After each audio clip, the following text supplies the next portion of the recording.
Ellen DeGeneres, America's beloved daytime TV queen. For 19 years, she ended every show with 3 simple words: be kind. Those words became her brand, her empire, her $500 million legacy. But behind the dancing, the celebrity games, and the charitable gestures lay a darker truth. The woman who preached kindness to millions was accused of creating one of the most toxic work environments in television history. Staff members described a culture of fear, intimidation, and psychological abuse. The very people who made Ellen's show possible were allegedly treated like expendable props in her feel-good empire. Tonight, she sits across from Piers Morgan in her first major interview since the scandal destroyed her career. Gone is the infectious smile and choreographed spontaneity that defined her public persona. In its place sits a woman who must finally answer for the gap between her public message and private behavior. Ellen's hands fidget with her wedding ring as she avoids direct eye contact. This isn't her studio with its carefully controlled atmosphere and adoring audience. This is hostile territory, where be kind becomes a weapon against the very person who weaponized kindness for profit. "Ellen, thank you for being here," Piers says, his tone carrying the weight of long-delayed accountability. "I think it's time we talked about what really happened behind the scenes." Ellen forces her trademark smile. "Of course, Piers, I'm ready to set the record straight." But what Piers Morgan was about to reveal would shatter every illusion Ellen had carefully constructed about herself. November 18, 2024. 3 years after the Ellen DeGeneres show ended its 19-year run in disgrace. The woman who once commanded $50 million per year for spreading joy and kindness now sits in a London television studio, facing questions she has spent years avoiding through carefully crafted public relations campaigns and strategic silence. The silence stretches on for exactly 15 seconds before Piers Morgan delivers the opening question that will expose the carefully constructed myth of Ellen DeGeneres. "Ellen," Piers begins, his voice carrying the measured precision of a prosecutor who has spent months building an unassailable case. "For nearly 2 decades, you built your brand on 3 words: be kind. Those words made you hundreds of millions of dollars. But according to dozens of former employees, kindness was the last thing they experienced working for you. How do you reconcile that contradiction?" Ellen's smile falters for just a moment before snapping back into place like a well-oiled machine. Her hands continue to fidget with her wedding ring, the only visible sign of the anxiety she's working to conceal. "I think there's been a lot of misunderstanding about what happened on my show," Ellen responds, her voice carrying the practiced cadence of someone who has rehearsed this deflection countless times. "We had a large production with hundreds of people, and sometimes things got lost in translation." The euphemism "lost in translation" is immediate and telling, transforming allegations of systematic abuse into communication problems. "Lost in translation," Piers repeats slowly, allowing the phrase to hang in the air long enough for its inadequacy to become apparent.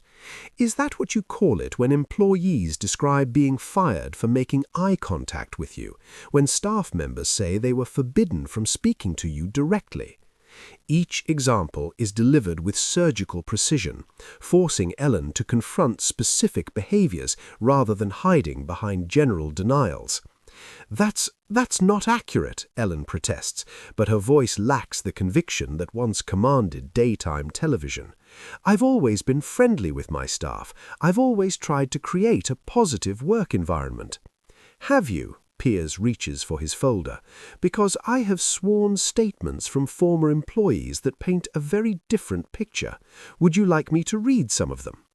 The threat of specific testimony causes Ellen's composure to crack visibly. Her trademark smile becomes forced, her posture more rigid. I'd rather focus on the positive experiences, Ellen responds quickly. There are hundreds of people who worked on the show who had wonderful experiences. We'll get to them, Piers interrupts, but first let's talk about the people who didn't, because their experiences matter too, don't they? The moral framing is crucial, establishing that negative employee experiences deserve attention regardless of positive ones. Of course they do, Ellen agrees reluctantly. Everyone's experience matters. Good. Then let's examine some of those experiences. Piers opens his folder deliberately, and Ellen's eyes immediately focus on the documents as if they contain evidence of crimes she committed while sleepwalking, which metaphorically they might. This is from Jennifer Martinez, who worked as a production assistant on your show for 3 years. She says, and I quote, "Ellen created an atmosphere of terror. You couldn't look at her, couldn't to speak to her, couldn't even be in the same hallway without permission from her handlers. It wasn't a workplace, it was a kingdom ruled by fear." The testimony is devastating because it transforms abstract claims of toxicity into specific descriptions of a systematically abusive environment. "I never created an atmosphere of terror," Ellen protests, but her denial sounds weak even to herself. "If people felt that way, it was never my intention." "Your intention," Piers echoes, "but what about your impact? Because intention and impact are two very different things, aren't they?" The distinction between what Ellen meant to do and what she actually did is crucial to understanding accountability versus deflection.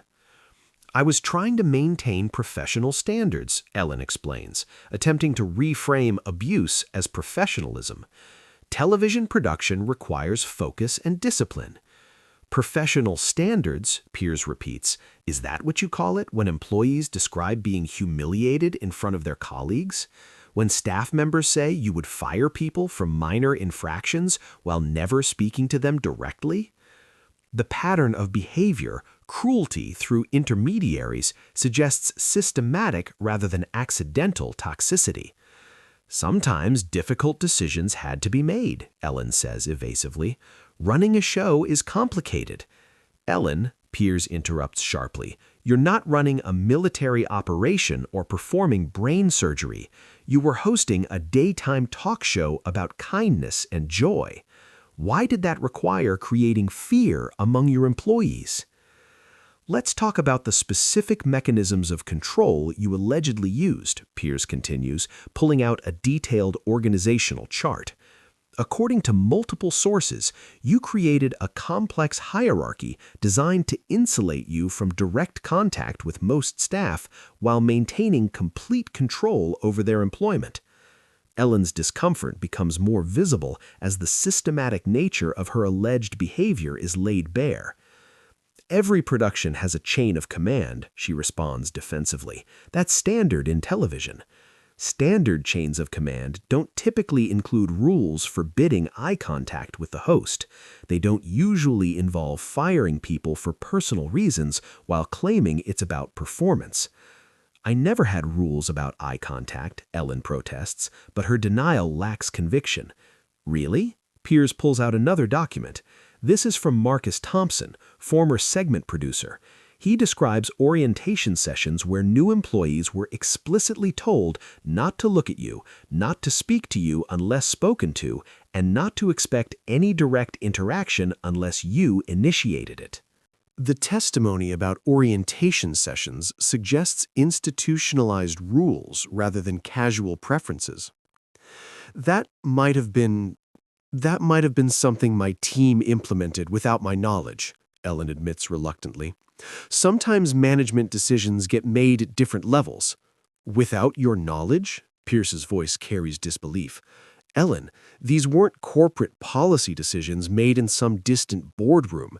These were rules about how people could interact with you personally. Are you claiming you were unaware of how isolated you were from your own staff?" The psychological analysis cuts to the heart of whether Ellen's behavior was conscious choice or unconscious habit. "I was focused on the show," Ellen explains, but the explanation reveals rather than excuses her priorities. My job was to be ready to perform, to be energetic and positive for the audience. And your staff's job was to be invisible unless needed? Their job was to support the production, Ellen corrects, but the distinction she's trying to make actually reinforces the accusation that she viewed employees as tools rather than people. Let me read you another account, Piers says, flipping to a different page. This is from Sarah Kim, former writer on your show. She says, Ellen would walk through the office and you could feel the tension rise. People would literally hide to avoid accidentally ending up in her sightline. It was like working for a celebrity dictator who might execute you for breathing wrong. The celebrity dictator characterization is particularly damning because it suggests absolute power wielded arbitrarily. That's an exaggeration, Ellen responds, but she can't hide her discomfort with the comparison. Is it? Because multiple employees use similar language: terror, fear, dictatorship. These aren't casual complaints about a demanding boss. These are descriptions of systematic psychological abuse. The pattern of similar descriptions from unconnected sources lends credibility to the accusations. I think some people misunderstood my personality, Ellen attempts. I'm naturally shy, naturally introverted. What they interpreted as coldness was just me trying to preserve my energy for performance. Shy and introverted? Pierce repeats skeptically. You hosted a talk show for 19 years. You interviewed thousands of celebrities. You performed stand-up comedy for decades. That doesn't sound like someone crippled by shyness. The contradiction between Ellen's public persona and her claimed private personality is exposed as potentially calculated rather than authentic.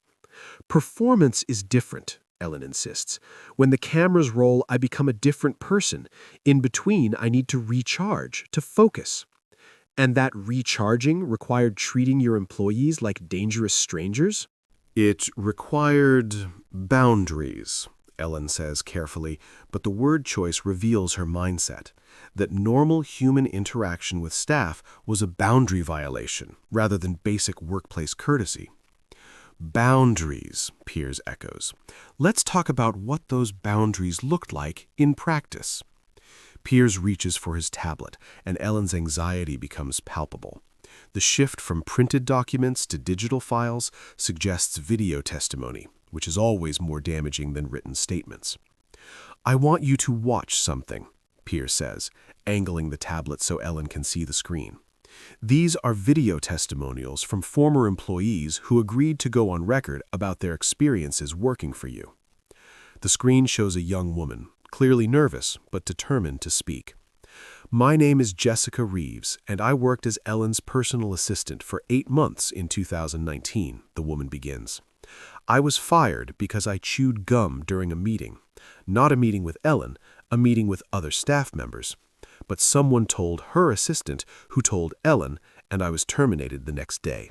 No warning, no explanation beyond Ellen doesn't like gum chewing.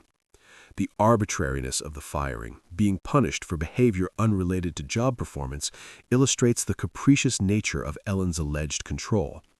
That's not how it happened, Ellen protests weakly, but she can't explain what the real reason was. How did it happen? Piers asks immediately. I don't remember every personnel decision, deflects. There are always reasons for these things that employees might not understand. So Jessica is lying about being fired for chewing gum? I'm not calling anyone a liar. I'm saying situations are more complex than they might appear to the people involved.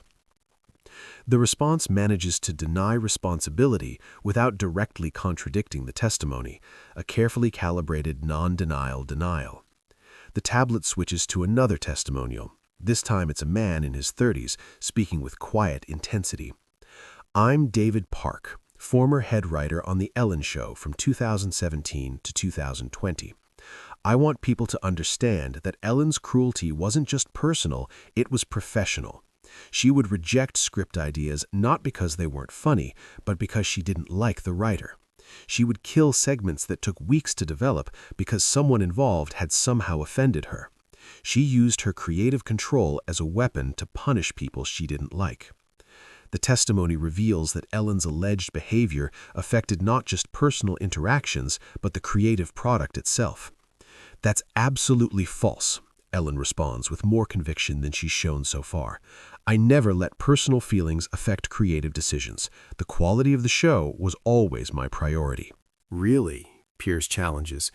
"Because David mentions specific examples. Would you like me to play those?" "I don't think that's necessary," Ellen says quickly, suggesting she knows exactly which incidents he's referring to. "I think it is necessary," Piers responds, switching to a longer video segment.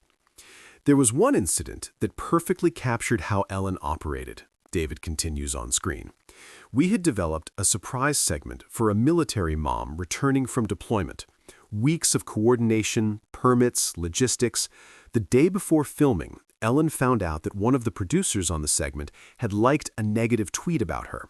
She killed the entire piece. A mother didn't get to surprise her children on national television because Ellen was angry about social media." The specific example illustrates how Ellen's alleged pettiness affected not just employees, but the public, in this case, a military family who lost a meaningful opportunity. "I remember that segment," Ellen admits reluctantly. "There were production issues." "What production issues?" Piers presses. "David says the only issue was your anger about a tweet." "There are always multiple factors in production decisions," Ellen deflects, but her evasiveness suggests David's account is accurate. "So a military mother lost her chance to surprise her children on television because of multiple factors?" The way Piers frames the question forces Ellen to choose between admitting pettiness or denying a clear benefit to a military family. "We did many military surprises. We always supported military families." "That's not what I asked," Piers points out.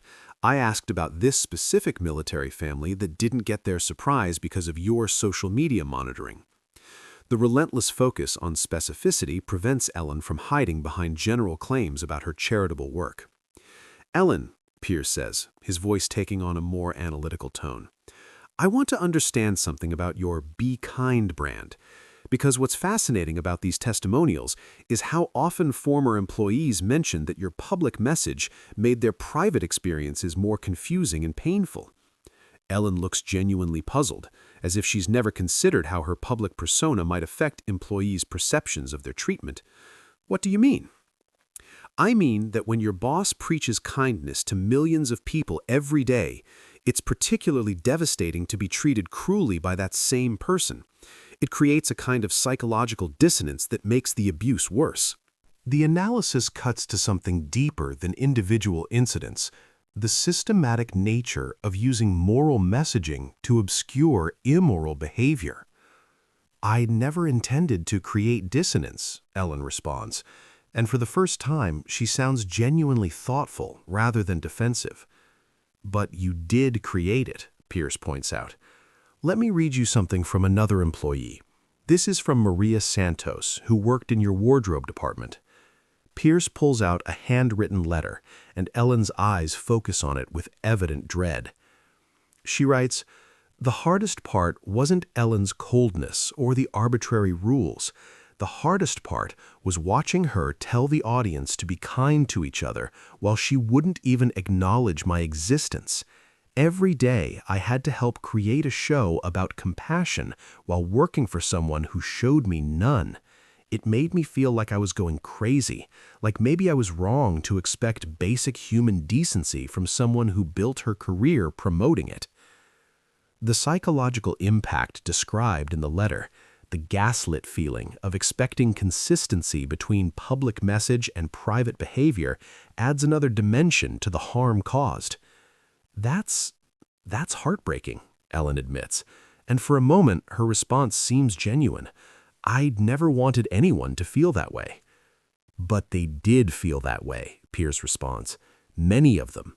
And the reason they felt that way is because there was a fundamental contradiction between the Ellen DeGeneres who appeared on television and the Ellen DeGeneres who managed employees." "I compartmentalized," Ellen explains, using a clinical term that somehow makes her behavior sound more calculated rather than less. The show was about creating joy for the audience. Behind the scenes was about maintaining the machine that made that joy possible. And the people operating that machine? They were part of the business, Ellen says, and the dehumanizing language reveals more than she intends. Part of the business, Piers repeats, not people deserving of the same kindness you promoted to your audience? The contradiction is laid bare in terms so stark that even Ellen seems to recognize its moral emptiness. I see now that I made mistakes, she admits quietly. I see that I created a separation between my public values and my private behavior that hurt people. When did you first recognize that separation? When the stories started coming out, Ellen responds honestly. When I saw how my behavior looked from the outside, when I read the testimonials, it was like seeing myself for the first time. And what did you see? Ellen is quiet for a long time, clearly struggling with a level of self-reflection she has avoided for years. I saw someone who had become so focused on protecting her image that she forgot to actually live up to it, she finally says. I saw someone who used kindness as a brand instead of practicing it as a value. The distinction between kindness as marketing strategy versus genuine principle is crucial to understanding how Ellen's behavior became so disconnected from her message. Why did that happen? How does someone build a career on kindness while practicing cruelty? Because it was easier, Ellen admits with brutal honesty. Being kind on television for an hour a day was manageable. Being kind to hundreds of employees every day felt impossible when I was tired, stressed, overwhelmed. So I compartmentalized. I saved my kindness for the cameras and treated everything else like a business transaction. The psychological explanation doesn't excuse the behavior, but it reveals how someone can become the opposite of their public persona through deliberate choices disguised as practical necessities. Ellen, Piers says as the interview approaches its climax, your show ended in 2021 amid these scandals. Since then, you've largely stayed out of public view. What have you been doing with this time away from the spotlight? Ellen straightens slightly, as if the question offers her a chance to demonstrate growth rather than just acknowledge harm. I've been in therapy, she says without embarrassment. Individual therapy, couples therapy with Portia, and workplace behavior counseling, I guess you'd call it. Learning about power dynamics, about how behavior affects people differently depending on the context. The commitment to professional help suggests genuine rather than performative change. What have you learned? That intent doesn't matter if the impact is harmful. That being tired or stressed doesn't justify treating people poorly. That having power creates responsibility, not privilege. Each lesson is stated clearly and specifically, suggesting real therapeutic work rather than public relations coaching. I've also learned that "be kind" was never supposed to be a slogan for other people. It was supposed to be a reminder for myself, and I forgot that. I turned it into a brand instead of living it as a principle. The reframing of her signature phrase from external command to personal accountability represents a fundamental shift in understanding. What are you going to do with that understanding? I'm not coming back to television, Ellen says firmly. That part of my life is over. But I want to use whatever platform I have left to model actual accountability instead of just preaching values I don't practice. How? I'm working with workplace advocacy organizations to develop training programs about power dynamics in entertainment. I'm funding research into psychological safety in creative environments, and I'm reaching out directly to former employees to make amends where possible. Each commitment addresses specific aspects of the harm she caused rather than offering generic charitable work. Some of your former employees won't want to hear from you, Piers observes. Some may never forgive you. And that's their right, Ellen responds, without defensiveness. Forgiveness isn't something you can demand or earn through good behavior. It's something people give when they're ready to give it. The mature understanding of forgiveness versus redemption suggests genuine rather than strategic thinking. What would you say to other powerful people in entertainment who might be watching this and recognizing their own behavior in your story? Ellen turns toward the camera, addressing industry colleagues directly. Stop telling yourself that your impact doesn't matter because your intentions are good. Stop believing that your stress or your talent gives you permission to treat people poorly. And stop using your public persona as a shield for private cruelty. The direct appeal to other powerful figures acknowledges that her problems are systemic rather than unique. The entertainment industry has normalized abusive behavior by calling it demanding standards or creative passion, but there's no creative work that requires destroying people's sense of worth. What about your legacy? How do you want to be remembered? Honestly, I don't think about legacy anymore, Ellen responds. I think about the specific people I hurt and how I can minimize future harm. If I'm remembered at all, I hope it's as someone who eventually learned to match her actions to her words. Last question, Piers says gently. If you could go back and redo your entire career with what you know now, what would you change? Ellen considers the question seriously, her response coming slowly and thoughtfully. I would treat every single employee like someone I cared about, instead of someone I employed. I would ask about their lives, remember their names, acknowledge their contributions. I would make "be kind" a reminder for myself instead of an instruction for others. She pauses, then continues with growing conviction. But most importantly, I would understand that real kindness isn't about grand gestures or charitable donations or inspiring speeches.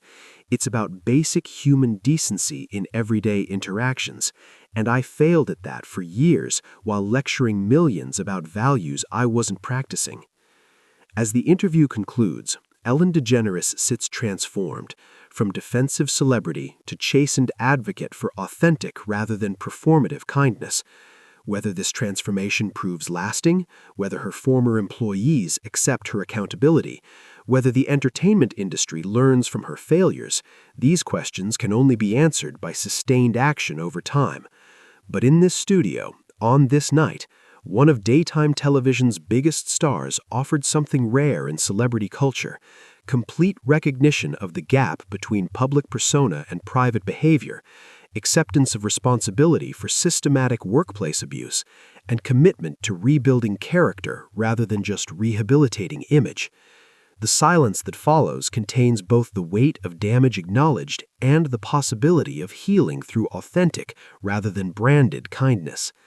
Some celebrities use their platform to spread joy while creating misery behind the scenes. Others learn to align their private behavior with their public values. Tonight, Ellen DeGeneres chose which person she wants to become.